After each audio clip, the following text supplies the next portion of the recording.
David King, hello. Morning, G. It's a big time for our ladder predictors, isn't it? So you've got to make your choices now. You've got a week till closing time. iCanWin.com.au. Prize is 2 reserved tickets for the game of your choice, week 1 of the final series. iCanWin.com.au. This predictor, right? I thought I'll give it a go last week. Yeah. And then you get the first 2 wrong and you think, why am I doing the predictor? That's right. I got all the 50-50s wrong. We've got 100 Go games back to through it on Sunday. That's all right. So it's just a mess, isn't it? It's just a mess. But that's the challenge. How's your weekend? When are we chatting about your? Oh, sure. When are we chatting Have you about put it in a category? Oh, have I put it? It's every. It's the only. Give me a King's Gambit to start. All right, we'll get to it later on. All right. Imagine, forget the names for a minute, right? Imagine thinking, Gerard, coming into the season, everyone's doing at Clubland, you're projecting, where are we? What do we need to become this? What do we need to become that? And some decisions are 2-3 years in the making, to realise themselves, and some are challenging to make the top 4 and really set their sights on contending for the premiership. Imagine realising that the guy that's just started his AFL career at halfback was going to become the best player in the competition 15 games later.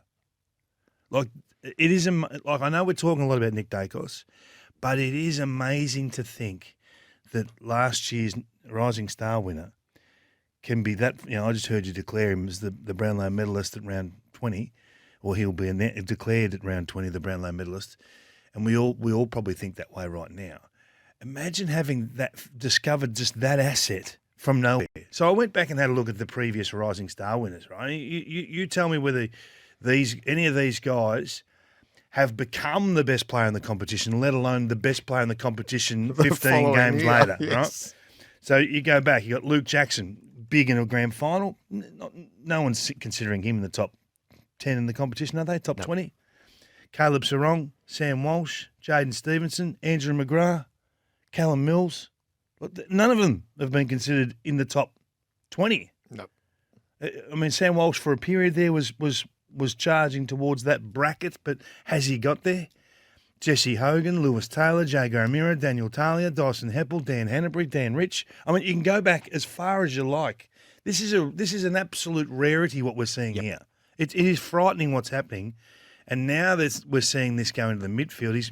His last 4 weeks, he's rating 22. He's averaging 22 rating points. Now that is Dustin Martin levels of 2017. Yep, that's what we're talking about. So, like, people say, "Why do you keep talking about Daicos?" Well, it's hard not to, because every time I look at him, he's doing something in the game that's just ridiculous. And now his brother's coming with him. It's the Brothers Grimm. It is the Brothers Grimm. And I don't know whether you're familiar with the Brothers Grimm, but they were. What's the word, Gerard? They're frauds? No, they're fraudsters. Are they? Were they con artists? Con artists. And I see these two play, and the way they play, the deception. They're going one way, but they're really going another. They're opening little holes and exiting traffic and playing pure footy. So the more I'm watching footy on the weekend, the more I'm thinking the competition has so much ground to make up on Collingwood that it's not funny. And I know we've still got time. There's still time for teams to do it. But, gee, I think there's a significant gap. Are you of that opinion yet? Yes, and I think that one quarter that they play, and now it's varied. You could get hit in the second quarter by it. You could get hit in the third quarter by it. If you're in front, they'll hit you with it in the last quarter. That's no one has shown that they can withstand that quarter. So Melbourne didn't get that quarter on the Queen's birthday, to Melbourne's eternal credit. So, but the Daicos is the asset you didn't know you had. So I was trying to think back. So in 2007, Mark Thompson didn't know what Joel Selwood was. So you quickly run it through the best and fairest. So he's nowhere near the top 3 in the best and fairest. He wins the Rising Star, and he's a big part of what they do. But he's not the best player in the competition, and he's not the best player in the team. This is what Nick Daicos is in the second year. Unreal. It is unreal. And so an SOS2, Petrarca, Bontempelli, Butters and Neil to poll Brownlow votes in the next 2 rounds to help us out when we get to that Monday night. We like to take on little causes Yep. along the way, Gerard. So I think it probably demands a hashtag. I know that you're big on social media at the moment. You might be able to help me with this. Hashtag get Peter to Brownlow. We need Peter Daicos. Have you been watching him in the stands? Yeah. We need Peter Daicos to be at the venue Brownlow night. They can't declare him at round 20 and not have the old man there. Yeah. He'd get up every three-voter and he'd throw their hands in the air. He'd celebrate, high-five the table next door. By halfway. We'll all be exhausted, but it's so good. It's infectious. Just the enthusiasm and the fun that the Daicos family are bringing footy is one of the stories of the year. And if you're not on board it, and I know we get a few texts that say, "Oh, not Collingwood again," but this is such a great way for them to play. The manner in which they hold themselves, the coach takes you on a journey. The kids just excite. They want to score. They're everything we want footy to be. So I hope it does get better, and I hope they do blow the competition away because this is the way it should be. All right, let's get into our categories beyond the King's Gambit. Let's make the big issue what happened in the twilight on Saturday. So Port Adelaide's 13-game streak comes to a close. Their next three are Collingwood, a showdown, and Geelong at Geelong. And Carlton have moved from salvage mission to resurgent in the way that they're playing their footy. Talk to me about what to take. What was the meaning of Carlton's 50-point win over Port? I think when we saw the volume of outs, you started to think, okay, Ken's looking further down the path. This is a decision to arrive at the finals campaign in full health and not take any risks. So it's really quite a smart and a business savvy decision. So it sort of waters down the win in a few ways, but then you see the way that Carlton have been building to this point the last few weeks against lesser opposition. So sometimes you just need to see it franked. And then I look at it and I see that since round 12, they've become the most damaging team from stoppage again. That is them. And I don't know how many times we have to keep saying, once you've got your identity as a footy club, you have to stick fat with that. You have to stay true to it. And you can still get beaten playing your way. You can still get beaten playing good footy. You know, the competition has a way of whacking you between the eyes. But when Paddy Cripps doesn't accept the pressure around him, and when Paddy Cripps steps through a hole and takes two tacklers with him and then finds a way because he wants contact to then get the ball to the runner on the outside. And Walsh, I reckon, strapped himself to Paddy Cripps on the weekend. He said, whenever you get it, I'm getting it off you. And that's them. And I know that they lost Mackay and everything went through Kerno. And I'm looking forward to seeing. I thought Gary Lyons' commentary on this game was spot on.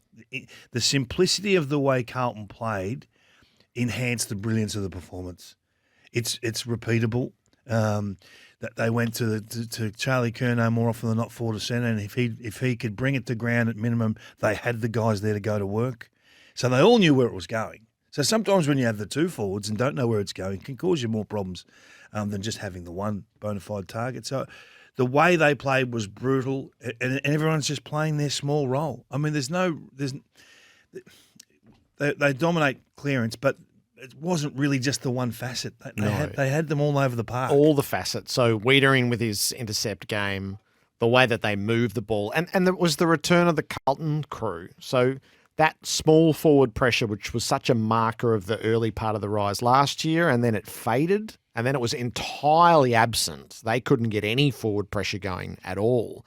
And the restoration of that, and Jesse Motlop gets called in from the stands where he doesn't think he's playing, and he's able to feast on it, and Cunningham gets involved, and Martin gets involved. So the markers of who they are and who we expected them to be are now there.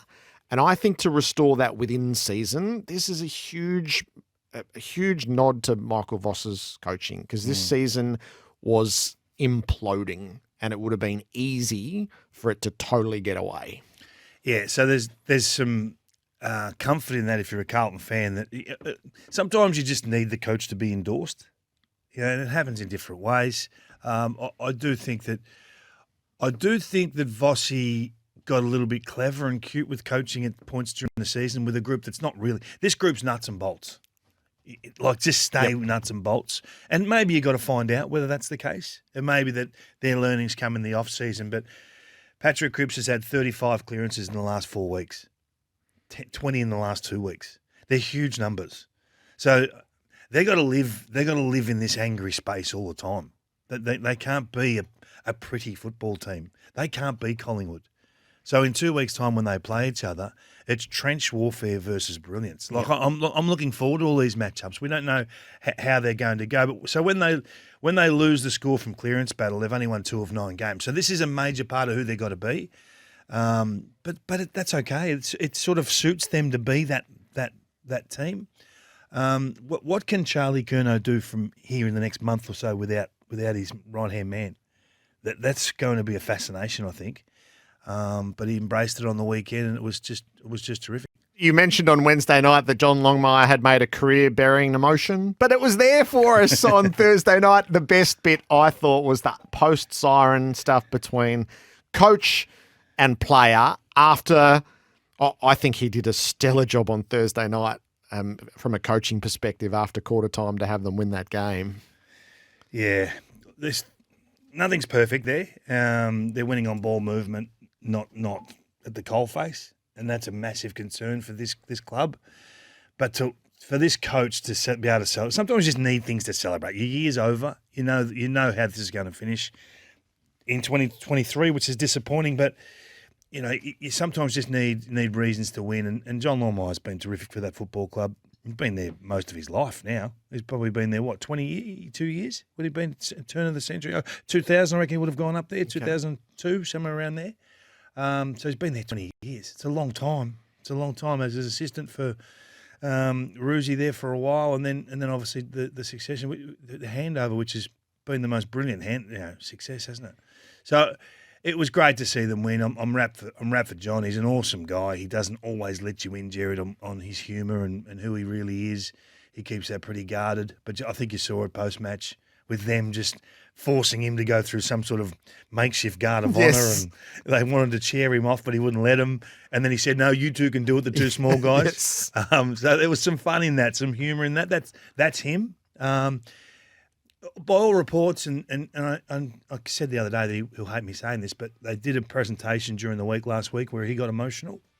So it just shows you that the investment and the grip that they have on him and he has on them. Yep. I thought it was the best bit of the round. And it was a high bar for the best bits too. So I've been looking forward to the conversation about Friday night ever since the final siren with David King and the questions that sit over it. The one that's posed on the text is quite right. What can that win do for Melbourne? How will we reflect on these things? And the open question was, how did Brisbane lose that game, which we'll get to in a moment. But we're going to indulge in the debate for SIFE. It is the debate that's lasted the whole season, and it's never been more pointed than now. Invest with an ex-Goldman banker in your corner. Download SIFE. It's what to do about the Gawn-Grundy combination. It made everything that happened on Friday night such high stakes, and then to unfold the way that it all unfolded. Where are you in this debate, David? I thought it was a ripper game. I must admit, I thought it was one of the games of the year. Yep. I loved what both teams were able to do. So the significant change, these two teams have made the toughest calls this year. And there's something in that. The coaches are not prepared to just roll on and live out the year and see where it takes them. And this is our list and these are our stars and our best magnets and our best picks and our highest paid players. They're going to take us to the promised land. No. Rich and Gunston, bang, out. Gunston back, we roll on. But everyone's had the sharpener. Everyone's had a reason to understand that it's about performance. And then you go to Melbourne, who have probably been a little bit slow to this party and late to the dance, if you like, and then have made the toughest of calls. That even though we have gone and spent this money in the off-season and we hope that we get a point of difference from the two ruckmen, after 17 weeks it's not working. Now, we've given you every chance, and that would have been a conversation for a few weeks. It might have been a harsh reality when the guillotine was dropped, but Brodie would have known that his performance is being challenged. Yep. So instead of just living the lie, they go bang. And they then say to Max Gawn, hey, this is you now. Go and be the captain. Hey, Christian Petrarca, take care of the forward line. So they've had the courage to put him forward despite the fact They haven't had Clayton Oliver in the middle. So there's a lot of courageous calls here from Simon Goodwin, knowing what he's got at hand, because Max then goes and performs the way he does in the ruck. Christian has kicked 8 goals in 2 weeks. He's the best forward 50 target in the competition. Of the top 100 players that are targeted inside forward 50, he's number 1 at creating a goal for his team. Now, that's an asset you can't sleep on. He's kicked 8 goals in 2 weeks, and then Jack Viney's gone and become Jack Viney with the support of others who've had less trust along the way. So all of a sudden, you've got a coach that's now prepared to trust the group via those leaders absolutely leading the way. Now, that's a good space to be in. So they start that game on the weekend, and it looked like they were just going to steamroll. They had their racing wheels on, didn't they? Didn't they? And Petrarca was everything for them early. He's their most natural forward. You know, Fritsch aside, Fritsch is the one that understands full forward and timing of leads and all that sort of stuff, and how hard you got to go and how to get separation. Playing forward's about getting separation. How do you get it? You watch Petrarca, he just continually gets separation. So that's what makes him a really dangerous commodity forward or centre. And he just got them off to a fly. I thought this game's over.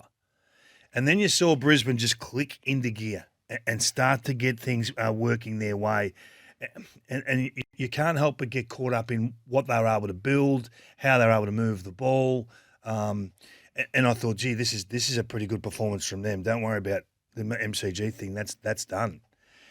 And then they got it wrong. Now, so this is the open question: is how on earth did Brisbane lose that game? Yeah. So you can't have 2 winners in a game of footy, but you can still have a pretty good experience. And I thought, so if they played the last 20 minutes in some sort of normal fashion, Brisbane, they likely that they win the game. Okay, I don't know the margin, don't really care, but they probably win the game. Because they shut up shop, they allow momentum to shift so far against them that all they do is defend for 20 minutes. Now, you can't defend for 20 minutes against a team like Melbourne. They've got proud warriors everywhere that are going to find a way to play the game in their forward half and commit you to contest after contest where if you lose them, they'll score. Now, Viney was huge. Max was huge. Melksham to deliver upon that set shot, fantastic. But I sometimes think you can have 2 great performances in a game, and that's what we got. Brisbane don't win. They still carry the MCG number, if you like, the losses, but that was far from a loss. If I'm Chris Fay again, I'm saying, you know what, I'm happy to play them again at the MCG. Beaten by an outstanding performance by Max and Petrarca and some moments when we gave up all sorts of competitive advantage that we had for 60 minutes. So, great game of footy. More of it, please. But if I'm Brisbane, I'm not concerned by the loss. Worthy of playing again in a final. So the 2 follow-ups, what could it do for Melbourne? Like, it could light the way for them to run the table from here, and all of a sudden they're in great shape by September. You never know the power of a win like that. Again, I'd love to know when we're going to see Oliver and Fritsch again. Like, if you could just put a round on it for me, that they're going to come back and give them then 2 weeks after that, and then they'll be okay to perform at AFL level. Not be out there, but to perform. Then you can become quite scary, because nothing in the competition can compete with Max Gawn at his best. Nothing. He made Big O look like a schoolyard kid. He just pushed him aside, contested mark. You can't stop that. And if you want to stop that, you've got to give up so much of what you do. You can't go long down the line anymore. You can't. You've actually got to bypass or go around Max. That's a bad way to be going into a final. Petrarca as a forward is a difficult proposition to stop. They put Starcevic on him. He's the best they got. He's the best they got. If I was Brisbane, though, I would say, to get back to Brisbane for a sec, I think the idea of putting Gunston behind the ball when you're late in quarters and late in games and that, he wasn't in the team 2 weeks ago. So I think you've got to leave him out of it. I'd be freeing up the best intercept player in the competition. Why wouldn't you free up Harris Andrews if you're looking for a loose man impact? And at whatever cost. Bring Danaher back if you've got to. Bring Hipwood back and play them on the opposite. Bring Gunston back or Rayner back and play him on Harris Andrews' opponent, because Harris is going to get there. If it goes to that opponent, he's going to get there. He's the loose man. So I think they're making a tactical error there, but that's changeable in a heartbeat. This is the best that Brisbane will look for years. Fletcher and Ashcroft. What about the moments that they had together within sort of 10 minutes of each other? Prior to the goal, if you look at the way that, we were looking at this yesterday, the way that Fletcher marked that ball, you don't see many players running with the flight of the ball and then mark it, not arms out or palms in front of your face. He marked it with his thumbs pointing at his eyeballs, running with the flight. Now that's a difficult proposition. And then I think it was Hunter ripped it out of his hands and set him on his path. So he's kicked some really impressive goals so far, Jasper Fletcher, and now the young kids haven't let them down. It was probably a couple of their senior blokes late, really. So to wrap up the debate for Syfe, buy the best stocks in one swipe or leave it to the pros with ready-made diversified orders, download Syfe. If Gawn stays healthy for the remainder of the season, do you think Grundy plays again? I feel Grundy will play again. I don't know how effective it'll be, but I do think you've got to give him another chance. If he goes back, handles it well, plays good footy at the next level down, starts winning some contests. Contested marking is Melbourne's game. Long down the line, hey Brody, this is how you got to play. He's got to get hungry again, Brody. He can be a tall ruck rover. They don't need another tall ruck rover. They need a beast. Now, did they purchase a beast? Probably not. Did they hope that he would engage in that challenge? Probably. So I think you'll get another opportunity just because you reset a few standards. And if you have Max playing like that, can Brody just do bits and pieces up forward? I think they'd have another look at him. Do you think Grundy will be there next year? Be there next year? Geez. Well, I think it's too early to say. Yep. I think you've got to wait to see what happens. Whether they're holding premiership medallions side by side. Or if he doesn't get back in the team, it'd be unlikely. But if he gets back in the team, you'd have to think that Max hasn't got 10 years to go. Maybe his life after Max. The pressure index is clearly the Bulldogs and Luke Beveridge, who just aren't the team that they want to be. Never mind all of us on the outside. Just that's the stump. They keep having that stumble. They loom and then they stumble. The numbers love the Bulldogs. They love them individually. They love them collectively. They can't turn those numbers into the top 4 team that they believe they should be. Yeah, well, the numbers love them in terms of winning clearances. So sits round 12 plus 54 clearances, which is AFL third. But in terms of damage from those clearances, they're AFL 18th.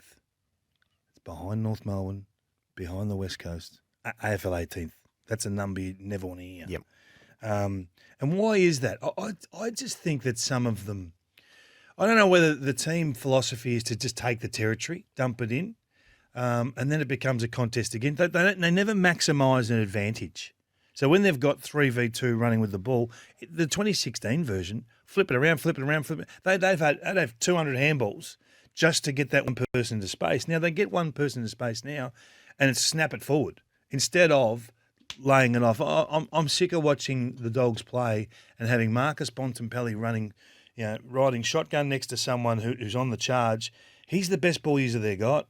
Pop him the ball, let him do it. They don't do that. There was a classic Tim English, and he hit the kick. It was a ripper. Stepped out of a stoppage. He kicked on the left and hit a lead up forward. I think it was Waitman just coming outside 50. He's got Marcus Bontempelli running on his strong leg next to him, left leg to the boundary. And I'm thinking, if that is Collingwood, they give that to Nick Daicos. If that is the Cats, they give that to Patrick Dangerfield, because that's just what they're there to do. Now, Patrick might not be the best kick in the world, but he's their best player. Let's just give it to our best players and play. Everyone plays role play. What's your role in this passage of play? Now, Tim English, mate, you're a ruckman. You win the rebound and you let the other blokes dribble it down the court. You don't need to do that.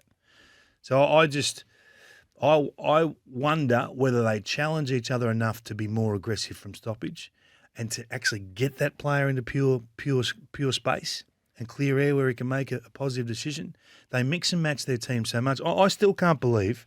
I'm looking at a couple of youngsters at the moment.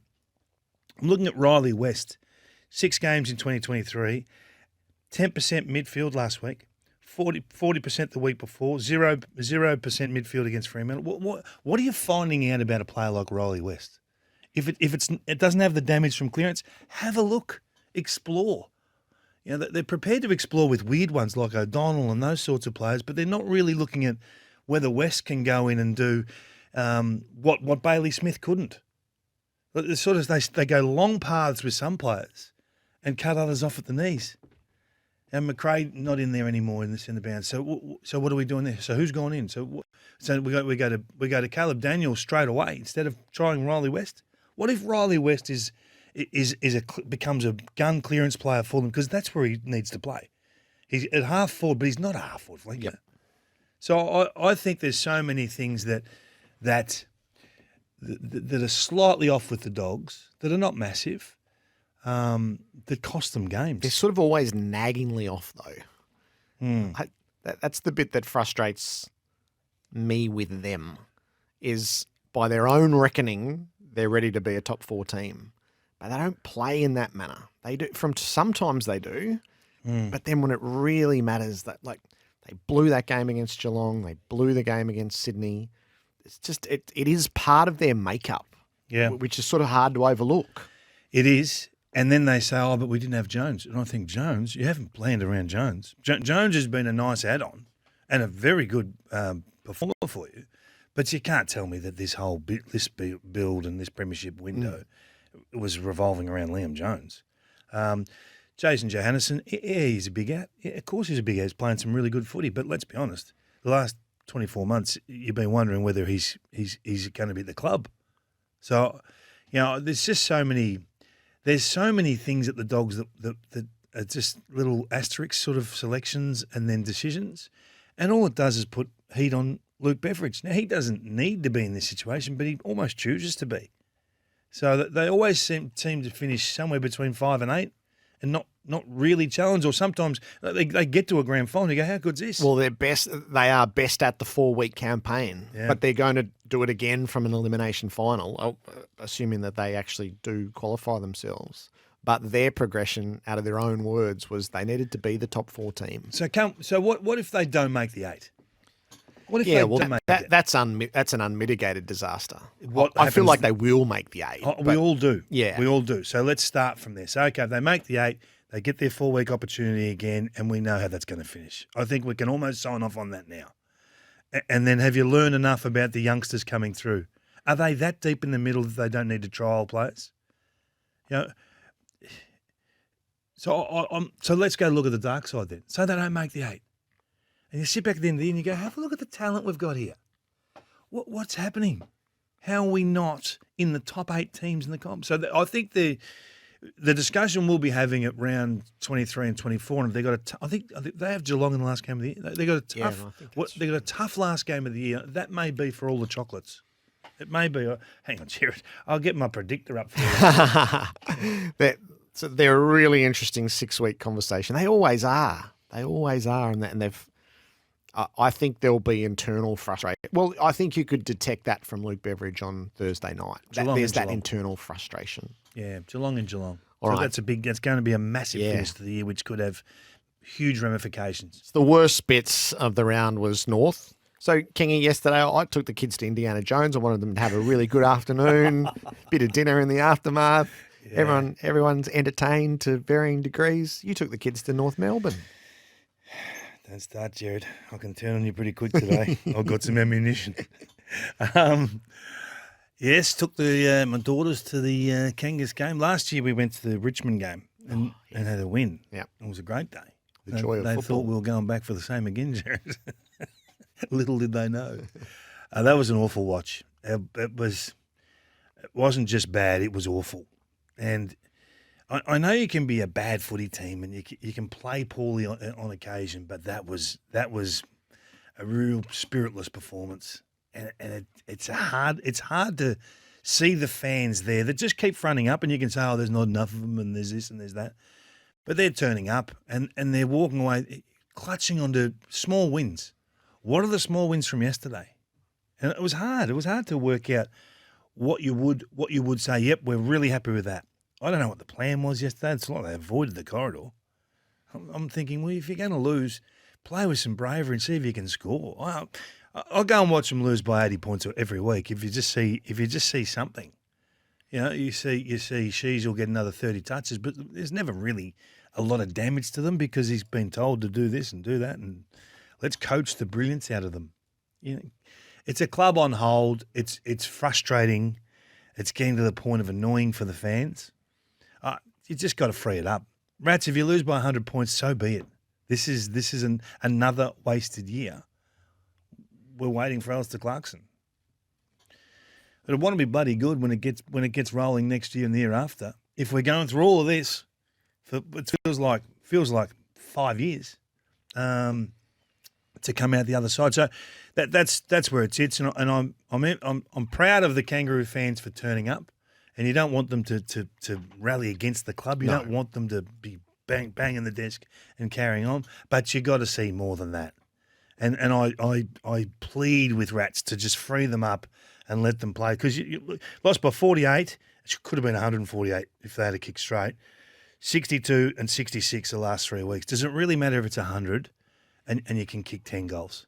There's no point going there and watching him kick 6 goals. And the week before, 9 goals. Like you just need to see something. So there was an early snap judgment, which I parked to share with you to sort of sum all of this up as well. Where to from here for North Melbourne? Have been told to stick together and be positive for 4 years and nothing has changed. Would never pull my membership, but I'm definitely thinking of downgrading, because not only am a North lover, but a football lover in general, and this club is killing my love for the game. It's just not enjoyable to watch any footy anymore. Don't want to waste my time, money and effort going to watch the tripe that was served up yesterday if the players don't give effort at a minimum. I understand that. I understand that pain. And I hope that people don't pull their membership and don't downgrade their membership, because it's not what we need. It's not what the club needs. And they're working hard behind the scenes. But the outcome is about the 2 hours of a weekend.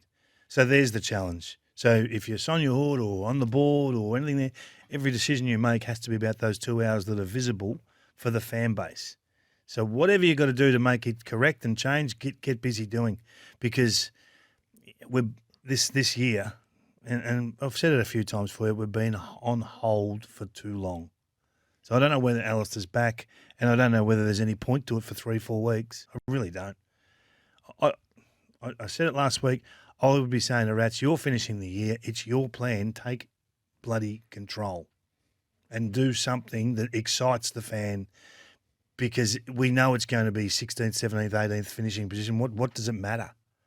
Just excite the fans and give them a reason to come along every week. I'm flat that George Wardlaw did his hamstring yesterday. Yep. A kid that's had a lot of trouble with hamstrings over the previous 18 months. So that's a real worry. He's such a shining light for this footy club. I'm not going to go at the leaders who winning a couple of them last week. Doesn't get owned in the manner that it should. This is a performance industry. So if you're out there, you've got to accept that you've got a role to play to make people proud. Bit of preliminary final integrity.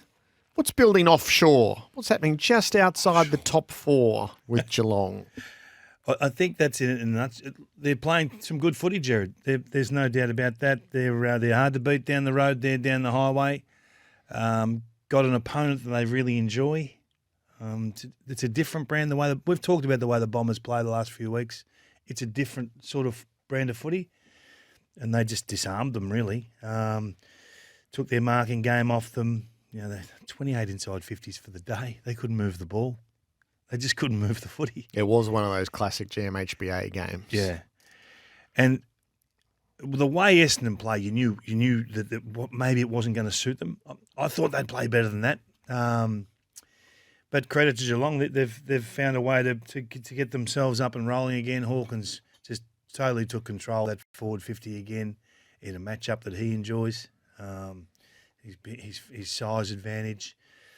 And a lot of their indicators since round 12 have really, really corrected. I still not a fan of any team that finishes outside the 4. So people say, "Oh, you're going to walk back the fact that they're cooked." I'm still there because it is, in my opinion, impossible to win on the road against, You got to win 3 against the top 4, probably at their home turf. So it's a difficult exercise. But it's good to see them playing some good footy. It was good to see Atkins back in form. I heard you talk about him before. He was the one that to my eye, so Miers, Close, Holmes, De Koning, what's been building there, but it was Atkins' return to that dog-hungry footy, which made him the surprise packet in their midfield last year. That was back. Yeah, it was back. And they you can just see when they're on, can't you? Like there's a shark in the water type feel to the Cats. When they're the first 15 minutes, you can say, "Oh, this is going to be a long night for the opposition," and it just happened to be Essendon. They've been in pretty good form, so you've got to give them that one. Just move past that one pretty quick. They're on a different stage potentially. They've earned a lot of credits this year. I wouldn't get run aground by that performance. No, I don't think Brad will let them get run aground by it. They won't get run aground by it, but it does hit home the reality of where they're at. Yeah, and the challenges in front of them. I do think Zach Merritt will be really disappointed with the staging fine because it alerts everyone, oh, let's have a look at that. And they go and have a look and they go, is that your captain? You can't have your captain doing that. You can't. You've got to be a bit stronger than that. He's had a terrific year and earned a lot of credits as well. But you just can't be getting caught up. That's under 18 stuff, that. So just a little bit of forecasting for Geelong, because we'll know is Brisbane in Brisbane and Collingwood at the MCG. If they finished 5th playing top 4 footy, like if you felt like they were on par with, say, so we bracket Collingwood separate, if you felt like they were playing the equal of the footy of Port, Brisbane and Melbourne, could you entertain it from 5th? And 5th is a really interesting position. Is it puts you on the road for a semi-final only. So it keeps you at the MCG 1, 3, and 4. So it's one trip. No, it's the other way around. It's a preliminary final on the road. Mm. The others keep you. If it fell that Collingwood are 1 and Melbourne are 4 and Geelong are 5, then you'd be trying to win it from 5th, but with only one travel. You'd be trying to win it from 5th. Yeah, but the travel's the killer. I guess that's what I'm talking about, isn't it? Yeah. That you've got to beat a team that's been top 2 or 3 all year. I think Brisbane are the second best team in it. Right? I don't think anyone's going to Brisbane and winning. And history says they're bloody hard to beat there. And they're in good health and they're in good form. So I will be selecting whoever goes.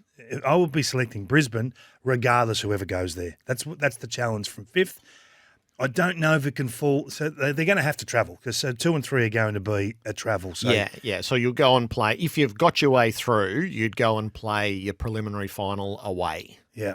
So you'd host an elimination final at home. You would then play the Melbourne-bound loser of the qualifying final, and then if you got through that, you'd travel for a prelim. Yeah. So it's one travel. And this is why it's a marathon, not a sprint. That you do have to qualify. You do have to qualify at the front of the grid to give yourself the best chance. Otherwise, you're playing the 4 weeks of the finals, not the 3. There's all sorts of risks in that. And more with suspension than injury these days. Yes. And then there's the challenges around how you perform on the road. So, no, credit to what they've done in terms of the back half of the year playing some pretty good footy. And there will be a challenge. Nothing's a given in AFL footy. Nothing's a given in sport. But all the advantages will favour those interstate home games. Ross Lyon has his diagnosis right with the Saints for Loop Logics. Loop Logics, the Swiss Army knife of construction management. He's been pretty consistent in these moments around the lack of depth on the list and the need to acquire talent in the aftermath, and that was pretty glaring for him again on Saturday. Yeah, I think we all are in that camp, aren't we? If you've watched St Kilda enough, you just say, okay, they're an A grader or 2 short. I feel like we've been here for 4 or 5 years. And if you're in any doubt, Ross is showing you right now that Jack Sinclair is probably their number 1 asset. He's probably their number 1 player. Max King, when he's on, deep forward, clearly tall versus midfielder. You can argue around that, but who's after that? Who are the next guy? I mean, you go back to probably Owens and Philippo, and they're very young kids. They're just learning what they're all about. I love what Wanganeen Miller is doing. Windhager, he's going okay. I don't know if he's a top liner, but he's going okay. Love to see more out of Marshall. And the rest are sort of, I'm not sure. I'm not sure whether they're there in 100 games' time. Are they there when you're charging towards a finals campaign, a top four finals campaign? Who's going to be there? Of the 23 that played on the weekend, which ones are absolutely going to be there? It is a tough question to answer. You could probably rattle off 4 or 5 names, then it gets a bit washy. So that's all Ross is saying. I can do the best I can do with this group, but the ceiling's capped. Yep, it makes them such an interesting study in what they do with their lists Can I and go to the how other they side? do it. Can I go to the other side for a sec? So he freed them up. Whether you like the decision to sack Stuart Dew or not, Stephen King freed them up. So we're going to play on, we're going to run and gun, we're going to use the ball express out of stoppage. If you think you can get the ball 50 yards down the track, you keep going. Go on searching runs. Noah Anderson, searching runs. Matty Rowell, searching runs. Tuke Miller is a luxury that Stewart didn't have for 9 weeks of the season, but same sorts of thing. Got the best game out of Will Power that they've had for the year. Atkins looked like a different player, but the player that I want to mention is Sam Flanders, and I want you to write his name down, Gerard. This kid's going to be an absolute beauty, and he didn't get the opportunity under Stuart Dew. It's a little bit like the Riley West conversation we had before. If you don't play them in the midfield when they are midfielders, you get a banged-up model. You get a half forward that doesn't really know how to play half forward that comes up and plays like a spare parts midfielder. So they don't get prime opportunities to win the ball. So rounds 1 to 3 and round 8 he played 20% midfield and 80% at half forward. And you get bugger all contribution out of them. You get a dozen disposals and you're always at odds as to whether they're part of your best 23. Is this guy performing? 12 touches, We've got better options. We'll go back to this bloke. And they find themselves out of the team. Rounds 15 to 18, he's gone 60 to 65% midfield, and he's gone 27, 27, 24, and 33 on the weekend. Now it was too late for Stuart Dew to find that out. He had to have another midfield magnet that just wasn't Anderson, Rowell, and Miller through the course of the start of the year. So he will look back on that and reflect upon his own coaching moves. And probably say he didn't have the trust in some of these guys. And I think Flanders is a major part of that. 33 disposals, 8 inside 50s. He was in at 11 centre bounces. He's never had that opportunity before and had 6 scoring involvements. So sometimes you've just got to play the player where he can deliver his best performance for you. And so West and Flanders, for me, are the exact same player. Yep. So you're going to see a different model from the Suns in the last 6 weeks. It's going to be dangerous. Most teams have just gone, we'll get that game. On the road or at home, we'll get that one. I don't know if it's that simple anymore. I think that Stephen King's going to have some fun in the last 6 weeks and probably ask some questions. I don't know if the decision's already been made as to which way they're going, but it will be interesting. There's a shock win there for them somewhere. I don't know where it is, but there's a shock win there for them somewhere. What they got wrong is Adelaide got an awful lot wrong. And then Rochelle, who's now going to miss a couple of weeks getting himself suspended, an intemperate performance, really. He managed to get himself cited 3 times across the course of the night, and then a really poor last quarter. They didn't manage to be the flat track bullies. That's a loss that will sit heavily for them when the sums are done. Yeah, that's a match committee one, that one, I reckon, for Rochelle. You got to knock this on the head now, because this guy's going to play 10 years for your footy club, and you can't be living like this. You can't have this sort of petulance. If you want to be the top liner, that you sort of play that way. Yeah. He celebrates every goal like it's goal of the year. That's fine. So you want to bring the attention, you want to bring the heat, well, you got to handle it when it comes the other way. And what he did on the weekend was really poor, and probably a little bit embarrassing. So he has to wear that. But I think Matty Nicks has to bring him in and read the riot act on this one, because you just can't have high-quality players missing footy for these sorts of reasons. Not a football act. If you get a football act wrong and miss footy, no worries. You can wear that. But this is far from that. I think they got some questions at Adelaide now. If it's not Tex in the forward half, who is it? So when They've won one of the 7 games when Texas kicked 2 goals or less. So where are the others? So Rankin's dropped off a little bit. Rochelle's dropped off a little bit.